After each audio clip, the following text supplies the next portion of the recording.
వైకుంఠ ఏకాదశి సందర్భంగా తెలుగు రాష్ట్రాల్లోని ఆలయాల్లో సందడి నెలకొంది. తెల్లవారుజాము నుంచే భక్తులు శ్రీ మహావిష్ణువు దర్శనానికి తరలివచ్చి ఉత్తర ద్వార దర్శనాలు చేసుకుంటున్నారు.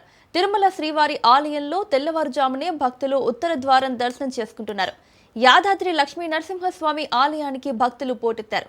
భద్రాచలం శ్రీ సీతారామచంద్ర స్వామి వారి ఆలయంలో ఘనంగా వైకుంఠ ద్వార దర్శనం వేడుక ప్రారంభమైంది. ఉత్తర ద్వార దర్శనానికి భారీగా భక్తులు తరలివచ్చారు. గరుడ వాహనంపై శ్రీరామచంద్రస్వామి, గజవాహనంపై సీతమ్మ, హనుమత్ వాహనంపై లక్ష్మణస్వామి దర్శనమిచ్చారు.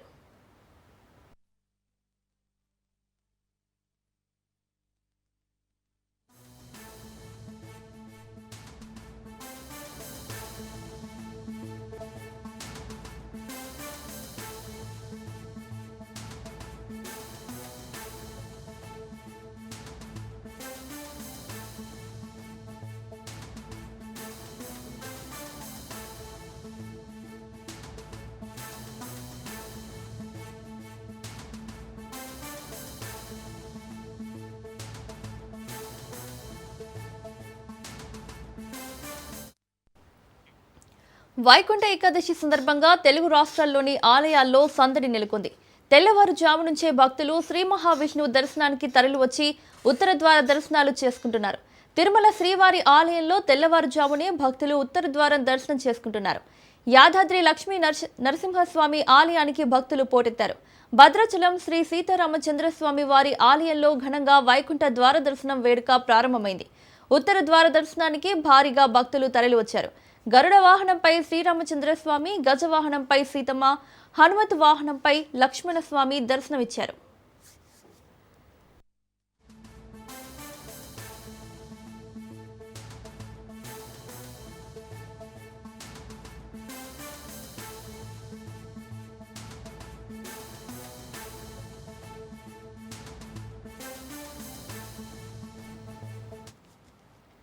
కామారెడ్డి ఎమ్మెల్యే వెంకటరమణారెడ్డి నేతల భాష, హుందాతనంపై అసెంబ్లీలో కీలక వ్యాఖ్యలు చేశారు.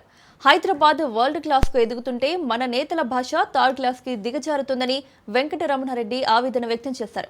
సభ్యుడు లేవనెత్తిన అంశంపై సభా వ్యవహారాల మంత్రి శ్రీధర్ బాబు స్పందించారు. సభలోనే కాకుండా పార్టీల సమావేశాల్లోనూ హుందాగా వ్యవహరించేలా చూసుకోవాల్సిన అవసరం ఉందని కౌంటర్ ఇచ్చారు. నేతలు హుందాగా ఉండాల్సిన అవసరం ఉందని శ్రీధర్ బాబు అన్నారు. సరే, ఎదుటి వారిని గౌరవించుకుంటూ విమర్శలు, సద్విమర్శలు, ప్రతి విమర్శలు చేయాలి తప్ప భాషని ఇంకా దిగజారుస్తూ మాటలు మాట్లాడడం అనేది సరైనది కాదనేది నా అభిప్రాయం. మీరు మాట్లాడే భాష ద్వారా ఇంకొక 4 పదాలు కలిపి దిగజారిపోయే భాషను మాట్లాడేంతటి మాటలు మాట్లాడడం బాగుండదని అనుకుంటున్నాను. ఒకరు మూర్ఖులైతే ఇంకొకరు వారికి సద్విమర్శ చేసి సరైన మార్గంలో పెట్టాలి తప్ప ఒకరు అన్నారు కదా నేను ఇంకొక 2-3 మాటలు ఎక్కువ మాట్లాడితే నాకు ప్రజల్లో మంచి పేరు వస్తుందని అనుకుంటున్నారు తప్ప అది బాగులేదు. బూతులు మాట్లాడడమే రాజకీయ లక్షణం అనుకుంటే అది అవలక్షణం అనేది నా అభిప్రాయం. చంద్రశేఖరరావు గారి నుంచి మొదలు పెడితే ఇప్పుడున్న ముఖ్యమంత్రి రేవంత్ రెడ్డి గారి వరకు మనము మంచి పేరు తెచ్చుకోవాలనేది అందరి సభ్యుల్ని నేను కోరుతున్నాను. ఇకపోతే హైదరాబాద్ పట్టణం వరల్డ్ క్లాస్ అంటారు, మన మాటలేమో థర్డ్ క్లాస్ కు పోతున్నాయి. ఈ వరల్డ్ క్లాస్, థర్డ్ క్లాస్ ని కొంచెం చూసుకుంటూ ప్రజలందరూ కూడా గమనిస్తున్నారు. కాబట్టి మీరు సభను అధ్యక్ష మీరు ఖచ్చితంగా ఇది చెప్పాల్సిన అవసరం ఉన్నదని తెలియజేస్తున్నారు. మా సహచరులు గాని మా సభ్యులు గాని చాలా హుందాగా మాట్లాడే తీరు గాని అంశం గాని తెలంగాణ సంస్కృతికి సంబంధించిన అంశం విషయంలో స్పష్టంగా చాలా మర్యాదగా పోతా ఉన్నాం అధ్యక్ష. ఎక్కడైనా చిన్న చిన్నగా ఎప్పుడైనా ఉంటే మేము ఈ రోజు కూడా చెప్తా ఉన్నాం, మాకు బేషిజాలు లేవు. ఒక గౌరవ సభ్యుడు చెప్పిన అంశాన్ని కూడా దృష్టిలో పెట్టుకొని ముందుకు నడుస్తాం. అదే విధంగా వారు కూడా నడవాల్సిన అవసరం ఉంటుంది. గౌరవ సభ్యులకు సంబంధించిన పార్టీ సభ్యులకు సంబంధించి సీనియర్ నాయకులు ఉన్నారు, వారు కూడా వారి నాయకులను మొదటగా మర్యాదగా మాట్లాడే ప్రస్తావన తీసుకొస్తే కూడా బాగుంటా ఉండే. నేను నిన్నుగా సార్ వారిని అంటా ఉన్నా, ఈరోజు ఈ గౌరవ సభ్యులకు ఈరోజు ప్రస్తావన చేసినప్పుడు మీ పార్టీ సమావేశాల్లో నా వెంకటరమణారెడ్డి గారిని కోరుతా ఉన్నాను, మీ పార్టీ సమావేశాల్లో మీకు సంబంధించిన మీ సీనియర్ నాయకులను కూడా కోరండి. First put your house order in first కేసులో, దాని తర్వాత ప్రస్తావన తీసుకొద్దాం, 10 మందికి చెప్దాం. మేమైతే తప్పకుండా చెప్తా ఉన్నాం, ప్రజాస్వామికంగా, మర్యాదపూర్వకంగా, గౌరవంగా గౌరవ సభ్యుల హుందత్వాన్ని కాపాడే కార్యక్రమంలో ఎక్కడ కూడా వెనుకాడకుండా ముందుకు తీసుకెళ్తామని గౌరవ శాసనసభ గత బీఆర్ఎస్ ప్రభుత్వంపై మంత్రి ఉత్తమ్ కుమార్ రెడ్డి కీలక వ్యాఖ్యలు చేశారు. పాలమూరు రంగారెడ్డి ప్రాజెక్టులో ఒక్క పంపు 5 నిమిషాలు ఆన్ చేసి గొప్పలు చెప్పుకుంటున్నారన్నారు. గత బీఆర్ఎస్ పాలనలో 36% పనులు మాత్రమే పూర్తయ్యాయని తెలిపారు. బీఆర్ఎస్ పాలనలో ఎలాంటి అనుమతులు లేవు, ఉన్నాయని అబద్ధాలు చెప్తున్నారని మండిపడ్డారు ఉత్తమ్ కుమార్ రెడ్డి. కేసీఆర్కు కాళేశ్వరంపై ఎందుకంత మోజు అని, పాలమూరు రంగారెడ్డిపై ఎందుకు నిర్లక్ష్యం వహించారని ప్రశ్నించారు. కాళేశ్వరం ప్రాజెక్టుకు 1,00,000 కోట్లు ఖర్చు చేసి పాలమూరు జిల్లా ప్రాజెక్టులకు మాత్రం మొండి చేయి చూపారన్నారు. కల్వకుర్తి 900 కోట్లు ఖర్చు చేస్తే పూర్తయ్యేదని, కానీ కావాలనే పూర్తి చేయకుండా ఆపేశారని విమర్శించారు. రాజకీయ దురుద్దేశంతో ఏ విధంగా ముందుకు పోతుంటే ఏదో విధంగా వాళ్ళకి ఏమీ దొరుకుతలేదు, ఏదో అబద్ధాలు చెప్పన ప్రజలకు తీసుకుపోదామని చెప్తే మరొకటి లేదు. నేను వాళ్ళు చెప్పిన విషయాల్లో చాలా ఖరాఖండిగా చెప్తున్నా. వాళ్ళు 90 టీఎంసీ పాలమూరు రంగారెడ్డి మొదలు పెట్టింది ఈ విషయం. మేము 90 టీఎంసీకే ముందుకు తీసుకుపోతున్నాము. దాంట్లో ఎవరికి ఏం అనుమానం అవసరం లేదు. వాళ్ళు 18 ఆగస్టు 2022లో ఈ 90 టీఎంసీని వాళ్ళు ఏం చెప్పినంటే 45 TMC savings in minor irrigation and మరో 45 టీఎంసీ గోదావరి వాటర్స్ డైవర్షన్ అని వాళ్లే ఇచ్చిన జియో. మేము వాళ్ళు ఇచ్చిన దానికి అనుగుణంగానే ముందుకు పోతున్నాము. మేము దానికి ఇచ్చిన అనుగుణంగా ముందుకు పోతే సిడబ్ల్యూసీ నుంచి మినిస్ట్రీ ఆఫ్ జల్ శక్తి నుంచి రిప్లై వచ్చిందంటే ఇప్పుడు ఆ గోదావరి డైవర్షన్ 45 టీఎంసీ ఇన్ఫాక్ట్ మాకు రిప్లై వచ్చిందంటే ఈ గోదావరి జలాల నుంచి మీరు అడుగుతున్న 45 TMC Godavari waters diversion the it is sub judice అనే పదం వాడినరు. సుప్రీంకోర్టు పోయి 7 టీఎంసీలకి ఒప్పుకొని వచ్చింది కదా, 7 టీఎంసీలకు ఒప్పుకొని వచ్చిండ్రు. 7 టీఎంసీలకు డ్రింకింగ్ వాటర్ కట్టుకుంటామని వచ్చిండ్రు. 7.15 టీఎంసీ. మేము మళ్లీ చెప్తున్నాం, మీరు 7.15 టీఎంసీని ఒప్పుకున్నారు. మేమేమంటున్నాం, ఆ as it is Palamuru Rangareddy project 90 టీఎంసీతో కట్టాల్సిందే, కడతాము. ఈ టర్మ్ లో 90 టీఎంసీతో పూర్తి చేస్తాము. మీరు 10 ఏళ్లలో పూర్తి చేయలేదు, మేము పూర్తి చేస్తాము. 12.5 లక్షల ఎకరాలకు నీళ్లు ఇస్తాము. మీరు పదే అబద్దాలు చెప్పి జనాన్ని మిస్గైడ్ చేసే ప్రయత్నం చేయకండి. ఒక ఫాల్స్ నెరేటివ్ తీసుకోకపోకండి. ఉద్యోగుల సమస్యల్ని శాసనసభలో లేవనెత్తారు మాజీ మంత్రి BRS MLA Harish Rao. BRC వేయకపోవడంతో ఉద్యోగులు ఇబ్బందులు పడుతున్నారని తెలిపారు. రిటైర్డ్ ఉద్యోగుల్ని కూడా వేధిస్తున్నారని ధ్వజమెత్తారు. మేనిఫెస్టోలో ఇచ్చిన హామీలను కాంగ్రెస్ నెరవేర్చాలని డిమాండ్ చేశారు. నేను ఈ ఉద్యోగులకు సంబంధించినటువంటి అంశం మాట్లాడాలనుకుంటా ఉన్నాను.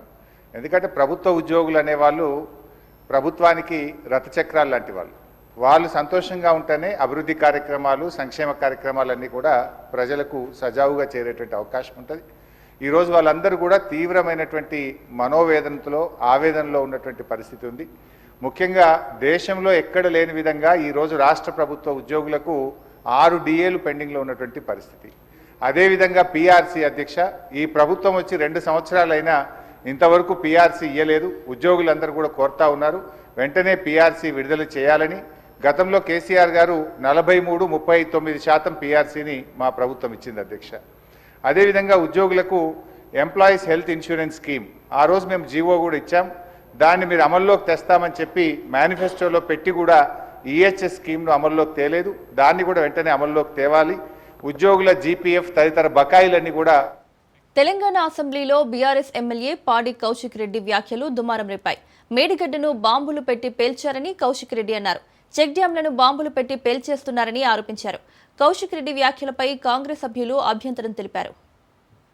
ప్రాజెక్ట్ అని మానకొండూరు కాన్స్టిట్యున్సీలో వస్తుంది, బార్డర్లో. దాని కింద ఆయకట్టు 6-7 వేల ఎకరాలు వస్తుంది. దాన్ని 2023లో భారీ వర్షాలతో పడ్డప్పుడు ఆ ప్రాజెక్ట్ అనేది కొట్టుకపోయింది. చాలా సంవత్సరాలది. ఆనాడు కేసీఆర్ గారి నాయకత్వంలో 70 కోట్ల రూపాయలతోని డిపిఆర్ చేసి పంపడం జరిగింది. ఇప్పటిదాకా పెండింగ్ ఉంది. దయచేసి గౌరవ ఇరిగేషన్ మంత్రి గారిని, ముఖ్యమంత్రి గారిని కోరుతా ఉన్నాను, ఆ ప్రాజెక్ట్ని దయచేసి శాంక్షన్ చేసి కంప్లీట్ చేస్తే కింద రైతులకి 6-7 వేల ఎకరాల ఆయకట్టు వస్తుందని చెప్పి కూడా ఈ సందర్భంగా తెలియజేస్తా ఉన్నాను. అదేవిధంగా అధ్యక్ష, మొన్న నా నియోజకవర్గంలో చెక్ డ్యామ్ని రాఘవ కన్స్ట్రక్ట్ చేసింది. కాంట్రాక్టర్ తనుండే దాన్ని బాంబు పెట్టి పేల్చేయడం జరిగింది. ఎట్లయితే మేడిగడ్డను బాంబు పెట్టి పేల్చిండ్రో ఇవాళ తనుగుల చెక్ డ్యామ్ని కూడా బాంబు పెట్టి పేల్చిండ్రు. అది నేను చెప్పింది కాదు అధ్యక్ష. రేవంత్ సర్కార్పై బీజేఎల్పీ నేత ఏలేటి మహేశ్వర్ రెడ్డి తీవ్ర ఆగ్రహం వ్యక్తం చేశారు. సమస్యలపై చర్చించే దమ్ము ప్రభుత్వానికి లేదని ఆరోపించారు. యథావిధిగా 2-3 రోజులు సభ నిర్వహించాలని చూస్తోందని, ఇందులో కూడా ఒక రోజంతా పవర్ పాయింట్ ప్రెజెంటేషన్ పేరుతో సమయం వృధా చేసే అవకాశం ఉందన్నారు. కేసీఆర్తో రేవంత్ ఒప్పందం చేసుకున్నారని, వారిని వీరు వీరిని వారు కాపాడుకుంటున్నారన్నారు. తొండలు చొరగొడతా అన్న రేవంత్ ఇప్పుడెళ్లి దండాలు పెడుతున్నారని ఎద్దేవా చేశారు.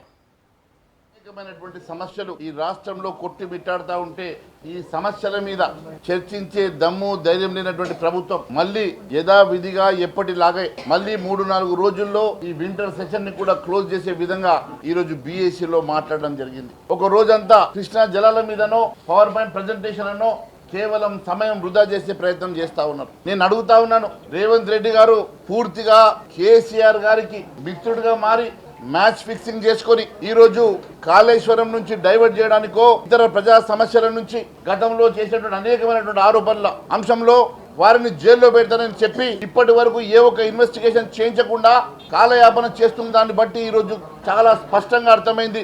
రేవంత్ రెడ్డి మీడియా ముందుకు వచ్చి తొండ జొరగొడతా అంటాడు, ఇవాళ కేసీఆర్ దగ్గర పోయి దండాలు పెడతాడు. తొండాలు జొరగొడతా అని చెప్పి దండాలు పెట్టే రేవంత్ రెడ్డి ఈ రోజు ఇద్దరు వ్యవహారం బయటపడ్డది. ఇద్దరు కలిసి ఏదో ఒక రకంగా సమయం వృధా చేసి ఏ సమస్య ప్రజా సమస్య చర్చకు రాకుండా చేసే ప్రయత్నం చేస్తా ఉన్నారు. నేను అడుగుతా ఉన్నాను, అనేకమైనటువంటి ఆరోపణలు ఉన్నటువంటి హిల్ట్ పాలసీ మీద ఎందుకు చర్చకు రావడం లేదు? ఈ రోజు గ్లోబల్ సమ్మిట్ అని చెప్పేసి, లేకుంటే నువ్వు అమెరికా పోయేసి అక్కడ పెట్టుబడులు అని చెప్పేసి రకరకాలుగా హైప్ తీసుకొచ్చినావు కదా రేవంత్ రెడ్డి.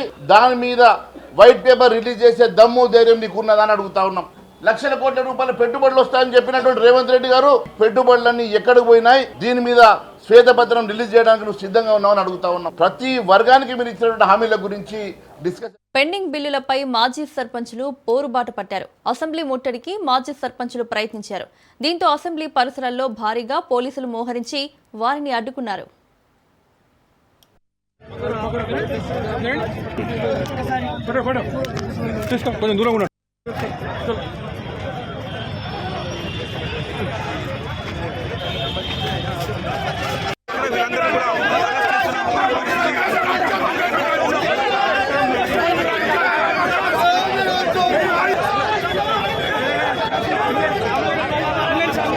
జరిగాయి నువ్వు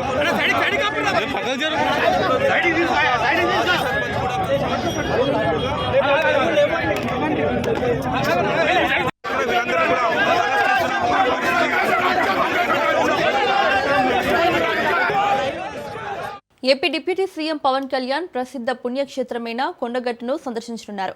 జనవరి 3వ తేదీన డిప్యూటీ సీఎం కొండగట్టుకు రానున్నారు. ఈ సందర్భంగా ఆయన కొండగట్టు ఆంజనేయ స్వామిని దర్శించుకుని ప్రత్యేక పూజలు నిర్వహించనున్నారు. తన పర్యటనలో భాగంగా కొండగట్టులో ఆలయ అభివృద్ధికి సంబంధించి కీలక కార్యక్రమాలను ఆయన చేపట్టనున్నారు. టీటీడీ నిధులతో సుమారు 35 కోట్ల రూపాయల వ్యయంతో చేపట్టనున్న అభివృద్ధి పనులకు పవన్ కళ్యాణ్ శంకుస్థాపన చేయనున్నారు.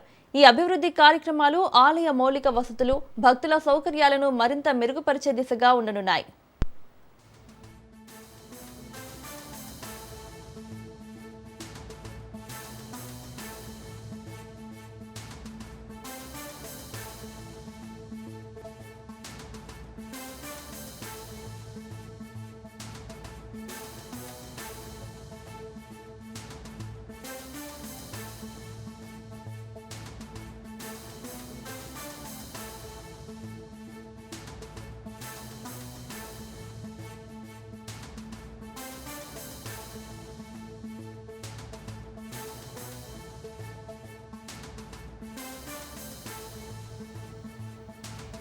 ఏపీ కేబినెట్ సమావేశంలో కీలక నిర్ణయాలు తీసుకున్నారు. 24 అంశాలపై చర్చించి కేబినెట్ ఆమోద ముద్ర వేసింది.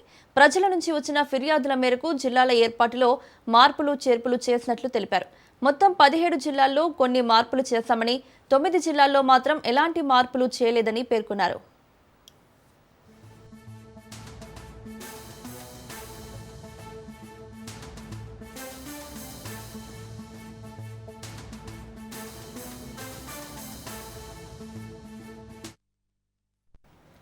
ఏపీలోని మొత్తం 26 జిల్లాల్లో 17 జిల్లాల్లో మార్పులు చేస్తున్నామని చెప్పారు. ప్రజల నుంచి వచ్చిన స్పందన, అభిప్రాయాలను పరిగణలోకి తీసుకున్న తర్వాతనే ఈ మార్పులు చేపట్టినట్లు వివరించారు. మొత్తం 17 జిల్లాల్లో 25 మార్పులు చేసినట్లు తెలిపారు. మార్పులు చేర్పులన్నీ జనవరి 1వ తేదీ నుంచి అమల్లోకి వస్తాయని తెలిపారు. ఆదోనిలో ఒక మండలం పెంచి ఆదోని 1, ఆదోని 2 అని చెప్పేసి అక్కడ కూడా ఏర్పాటు చేయడం జరిగింది. రాబోయే రోజుల్లో ఎట్లయినా అవసరం బట్టి ఇంకేమైనా ఉంటే కూడా అక్కడ మార్పు చేస్తామని చెప్పేసి కూడా చెప్పారు. Madanapalle Annamayya as it is ఉంటుంది కాబట్టి 28 అవుతుంది మార్కప్. అన్నమయ్య జిల్లా పేరు అట్నే ఉంటుంది. అన్నమయ్య రాయచోటి భాగం head quarter is Madanapalle. You can write down as Annamayya at Madanapalle. వాళ్ళకి ప్రాముఖ్యత ఉన్నటువంటి వారు ఎక్కడైనా పెట్టుకోవచ్చు, అందుకనే పెట్టారు. పోలవరం ఉన్నటువంటి ప్రాంతం రావట్లేదు, పక్కన ఇస్తుంది. ఎందుకంటే ఎక్కడైతే రీహాబిలిటేషన్స్ జరిగినాయో, ఎక్కడైతే మనుషులు అందరు కూడా ఇక్కడి నుంచి అక్కడికి మార్చబడ్డారో, అక్కడ డెవలప్ చేస్తానో అక్కడ పెట్టాము. ఏ ఎమ్మెల్యే కావచ్చు, ఏ మంత్రి కావచ్చు, వాళ్ళ హెడ్ క్వార్టర్ పోయేదని బాధాకరమైన విషయం. గౌరవ ముఖ్యమంత్రి గారు చాలా డిస్కస్ చేసి, చాలా కన్సర్న్తో అక్కడ ఉన్నటువంటి అందరితో కూడా చర్చించి, ఎందుకంటే ఎవరు ఉండట్లేదు కాబట్టి, రాజంపేట వాళ్ళు మేము ఉండము, మేము అసేమిరాని గొడవ చేస్తున్నారు, రైల్వే కొడుకు గొడవ చేస్తున్నారు కాబట్టి తప్పనిసరి అందరితో చర్చించిన తర్వాత ఇలాంటి డ్రాస్టిక్ డెసిషన్ తీసుకోవడం వచ్చింది. రాంప్రసాద్ రెడ్డి గారు చాలా బాధపడుతూ ఉన్నారు, వారు అడుగుతూ ఉన్నారు. వారు అంటే ఎవరు కూడా కోరుకోరు వెళ్ళిపోతారు. అందుకని మీరు చెప్పినట్టుగా వారిని మళ్ళీ పిలిపించడం జరిగింది. ఇప్పుడు కూడా గౌరవ ముఖ్యమంత్రి గారు మళ్ళీ క్యాబినెట్ తర్వాత కూడా వారి రూమ్లోకి పిలిచి మాట్లాడి ఉదాసన జరిగింది. తప్పకుండా అభివృద్ధి చేస్తాము. రాయచోటిని ఎప్పుడు లేని విధంగా, ఎందుకంటే వాళ్ళ ఆశ చూపించిన విధానంలో కూడా ప్రాపర్గా లేదు. ఇప్పుడు వద్దు అనుకున్న వాళ్ళతో మనం ఎంతసేపు మాట్లాడగలం, ఎంతసేపు మనం కలిసి జీవించగలం. చుట్టుపక్కల అంటే ఆ రోజు పారదర్శకంగా చేసి ఉంటుంటే ఈ ప్రాబ్లం వచ్చేది కాదు.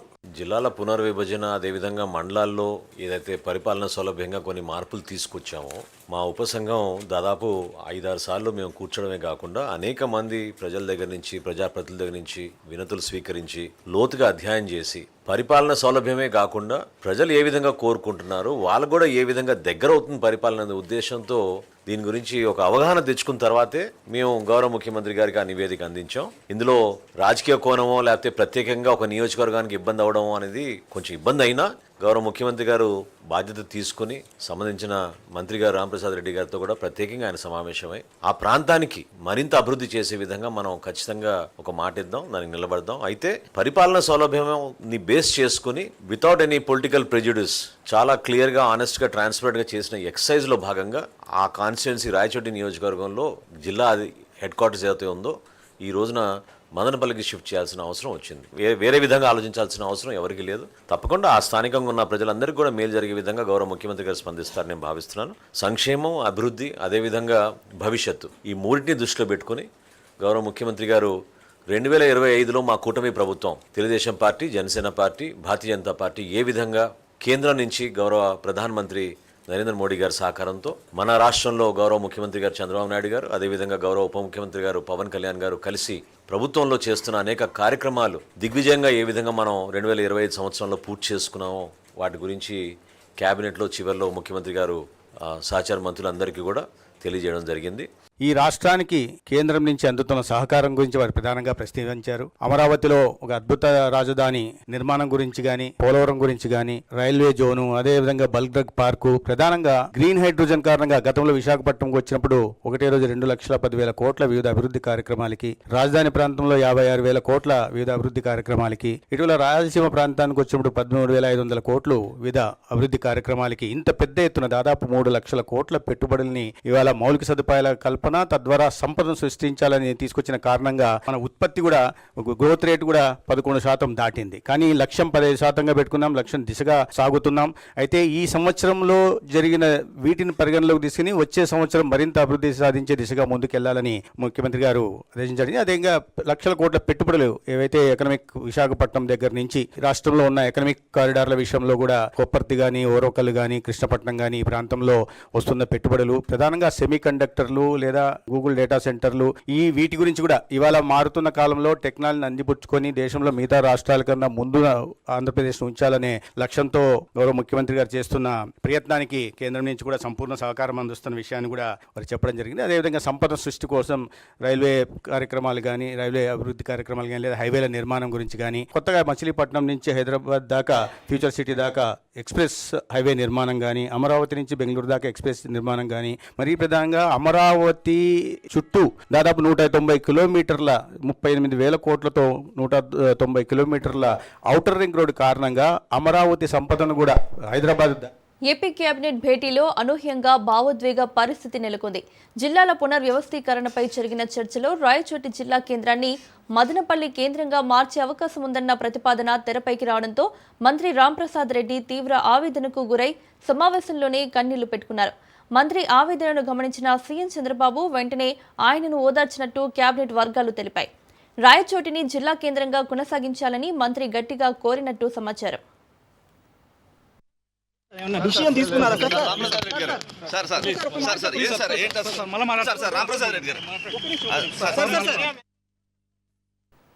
మరోవైపు సమావేశం అనంతరం మీడియాతో మాట్లాడేందుకు మంత్రి రాంప్రసాద్ రెడ్డి నిరాకరించారు.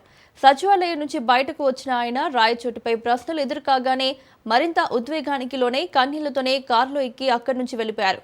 రాయచోటి మదనపల్లి మధ్య జిల్లా కేంద్రం అంశం ఇప్పటికే స్థానికంగా సున్నితమైన అంశంగా మారింది. చెప్తారు కదా మళ్ళీ చెప్తారు.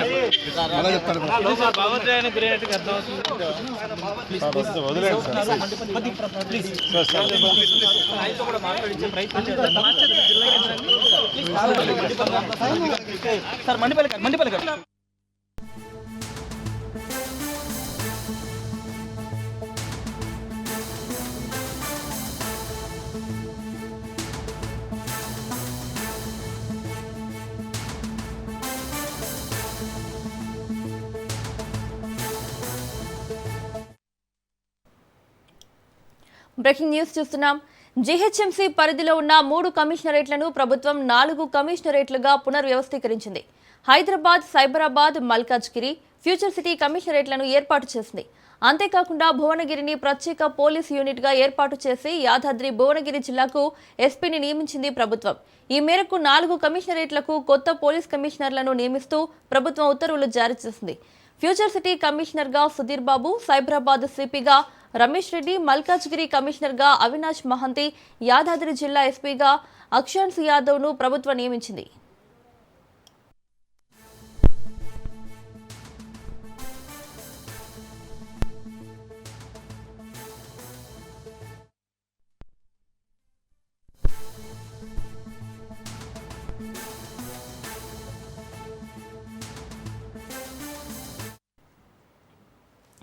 హైదరాబాద్ కమిషనరేట్ పరిధిలోకి assembly, secretariat, Begumpet, Shamshabad airport, Budvel high court లాంటి కీలక ప్రాంతాలు రానున్నాయి. సైబరాబాద్ కమిషనరేట్ పరిధిలో అభివృద్ధి చెందుతున్న ఐటీ ప్రాంతాలు గచ్చిబౌలి, ఫినాన్షియల్ డిస్ట్రిక్ట్, నానక్రామ్గూడ, మాదాపూర్, రాయ్దుర్గ్, పారిశ్రామిక ప్రాంతాలు, పటాన్ చెరు, జీనం వ్యాలీ, ఆర్సీపురం, అమీన్పూర్ ప్రాంతాలు ఉంటాయి. మల్కాజ్గిరి కమిషనరేట్ రాచకొండ కమిషనరేట్ను పునర్వ్యవస్థీకరించి మల్కాజ్గిరి పేరుతో కొత్త కమిషనరేట్ ఏర్పాటు చేసింది. దీని పరిధిలోకి కీసరా, షామీర్పేట, కుత్బుల్లాపూర్, కోంపల్లి తదితర ప్రాంతాలు వస్తాయి. Future city commissionerate future city కోసం కొత్త కమిషనరేట్ను ఏర్పాటు చేసి చేవెళ్ల, మొయినాబాద్, శంకర్పల్లి, మహేశ్వరం, ఇబ్రహీంపట్నం తదితర ప్రాంతాలు ఫ్యూచర్ సిటీ కమిషనరేట్ పరిధిలోకి చేర్చింది.